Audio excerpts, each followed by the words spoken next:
Yesterday we looked at the first group of people that God revealed the birth of His Son to, that being the shepherds. But we see that there were other individuals as well who played an important role in the early days of Jesus' life. We think of the wise men that visited Jesus. These were the Magi that we read about in Matthew's account, who traveled a great distance to bring gifts to this newborn king. In contrast to this wealthy, exotic group of people, Luke tells us about two somewhat insignificant figures named Simeon and Anna. And although they were simple servants of the Lord, Luke recorded how Simeon and Anna had prophesied about Jesus and joined with the angels in announcing the arrival of the Messiah.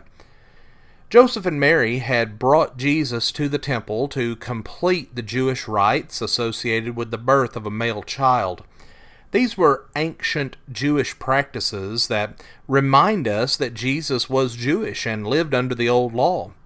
The first of these was the circumcision of Jesus on the 8th day, a practice that went all the way back to Abraham, as we see established in Genesis 17, verses 9 through 14.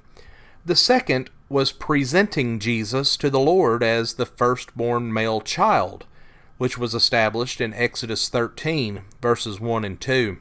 And the third was the purification of Mary, as we see described in Leviticus chapter 12. Jesus is a king and the Son of God, but Luke emphasized his humble beginnings when he tells us that Joseph and Mary offered 2 doves or pigeons for Mary's purification, rather than using a more expensive lamb with a dove or with a pigeon. While there in the temple, Joseph and Mary first met this man named Simeon. He is described as a devout and righteous man who was waiting for Israel's consolation, an expression that refers to the coming of the Messiah. Simeon was filled with the Holy Spirit and prophesied about Jesus. They also met a woman by the name of Anna. She was an elderly widow who is described as a prophetess. And like Simeon, Anna was also looking for the coming Messiah. And when she saw Joseph and Mary with the baby, she too began to cry out and thank God for the child, and to speak of those who were looking for the redemption of Jerusalem, which was another expression that refers to the Messiah.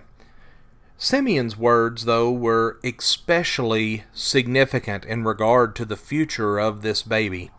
He spoke of God's salvation that He had prepared in the presence of all people, and also of a revelation to the Gentiles. Jesus was born into a Jewish family, and as the Messiah, He was the fulfillment of the prophecies of the Jewish Scriptures. But as Simeon reminds us, Jesus did not come just for the Jews. He did not come for just the elect. He did not come for just a chosen group of people. Jesus came for everyone, both Jew and Gentile. Simeon spoke of the great things that Jesus would accomplish, but his final words were sadly very poignant, for in speaking to Mary, he spoke of a sword piercing her own soul. And friends, this was an obvious prediction of the terrible death that her child would one day suffer. And we know the pain that she must have felt as she watched the events unfolding of Jesus' crucifixion. It's never easy for a parent to see their child suffer, and this must have been very difficult for Mary.